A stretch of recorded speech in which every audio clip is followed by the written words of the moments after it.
নমস্কার বন্ধুরা, আমি জ্যোতিষাচার্য চন্দ্রানী ভট্টাচার্য আজ আপনাদের সামনে নতুন একটি ভিডিও নিয়ে উপস্থিত হয়েছি। আজ আমরা আলোচনা করব গত 18ই মে কেতু গ্রহ 1.5 বছরের জন্য সিংহ রাশিতে প্রবেশ করেছে। বিভিন্ন লগ্ন সাপেক্ষে কেতু গ্রহের প্রভাব আপনার জীবনে কীরকম ধরনের পড়তে পারে সেই নিয়ে আলোচনা করব। এর আগের ভিডিওগুলোতে আমি অন্যান্য রাশিগুলোর সম্বন্ধে আলোচনা করেছি। আজ যে রাশিটি নিয়ে আলোচনা করব সেটি হলো মিথুন রাশি। যদি আপনার বা আপনার পরিচিত কারোর মিথুন রাশি হয় তাহলে এই ভিডিওটা আপনার জন্য খুবই দরকারি বা গুরুত্বপূর্ণ হতে পারে, তাই মন দিয়ে শুনবেন এবং অবশ্যই আমার চ্যানেলটিকে সাবস্ক্রাইব করবেন। এখন আসি যে কেতু গ্রহের কারকতাটা নিয়ে প্রথমে একটুখানি জেনে রাখা যায়। কেতু গ্রহ হলো সাধারণত যে কোনো বিষয়ের মধ্যে থেকে মানুষের মধ্যে হঠাৎ কোনো সাডেন পরিবর্তন আনা বা কোনো কিছুর প্রতি অনীহা আসা বা বিরক্তি আসা, এই বিষয়গুলোকে রিপ্রেজেন্ট করে থাকে।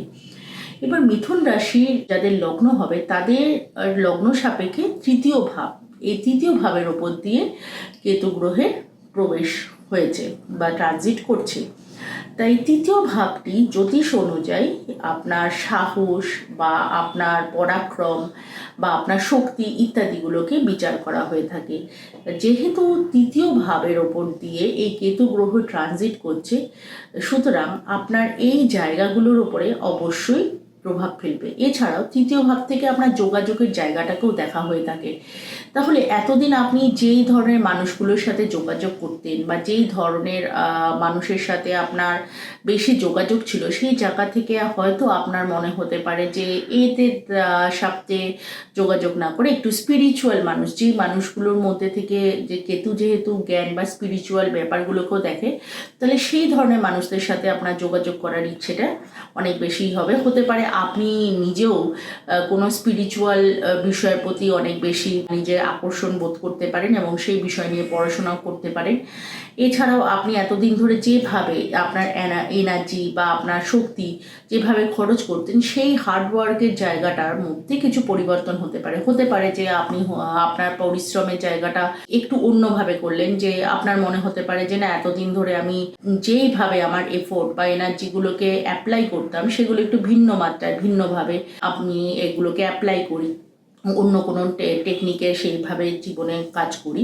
মোটামুটি একটু জীবনে, যেহেতু কেতু আপনার জীবনে সাডেন কিছু পরিবর্তন আনে, তাহলে আপনার কাজ করার প্যাটার্ন বা আপনার যোগাযোগের মাধ্যম ইত্যাদি জায়গাগুলোতে কিছু পরিবর্তন আনতে পারে। এছাড়াও আপনার যেহেতু তৃতীয় ভাব থেকে আপনার ভাই বোন জায়গাটাকেও দেখা হয়, আপনার পরে যে ছোট ভাই বা বোন যে হবেন তার সাথে বা তার হেলথ রিলেটেড বিষয় নিয়েও আপনি হয়তো কোনো কারণে সমস্যা হতে পারে বা তার সাথে কোনো রকম কোনো প্রকার সমস্যা হওয়ারও সম্ভাবনা থাকতে পারে।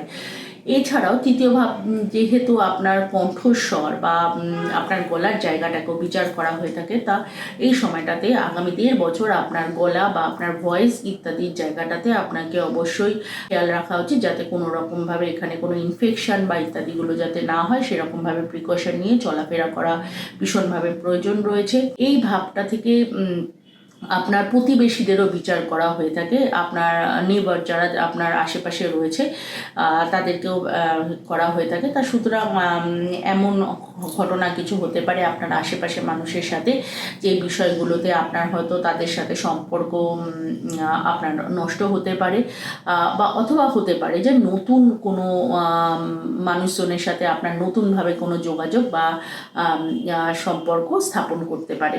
এইভাবে কেতুর এই ট্রানজিটটা আপনার জীবনে মোটামুটি এর প্রথম দিকে হয়তো আপনার কেতুর এই ট্রানজিটটা আপনার জীবনে কিছু সাডেন পরিবর্তন দিতে পারে, এবং সেই জিনিসটাতে আপনি যত সময় যাবে 2 মাস 3 মাসের মধ্যে আপনি বিষয়টাতে মোটামুটি একটু ইউজ টু হয়ে যাবেন, এবং আপনার জীবনে আপনি যেই ধরনের বিষয়গুলো করতে চাইছেন সেই বিষয়গুলোতে আপনি আস্তে আস্তে নিজের স্কিলগুলোকে খুব ভালোভাবেই দেখাতে পারবেন, এবং আপনার এই স্কিলগুলো হতে পারে অনেক জায়গায় প্রশংসিত হতে পারে, এবং এমনও হতে পারে যে আপনি নিজেই হয়তো নিজের অনেক সময় অনেক কাজের ক্ষেত্রে অবাক হতে পারেন যে বা আমার মতো এই ধরনের কোয়ালিটি বা এই ধরনের গুণগুলো ছিল, হিডেন কোয়ালিটিগুলো ছিল, যেগুলো আমি এতদিন পর্যন্ত এগুলোর ব্যাপারে ফোকাসই করিনি, তাই আমি সেগুলোর ব্যাপারে জানতেই পারলাম না।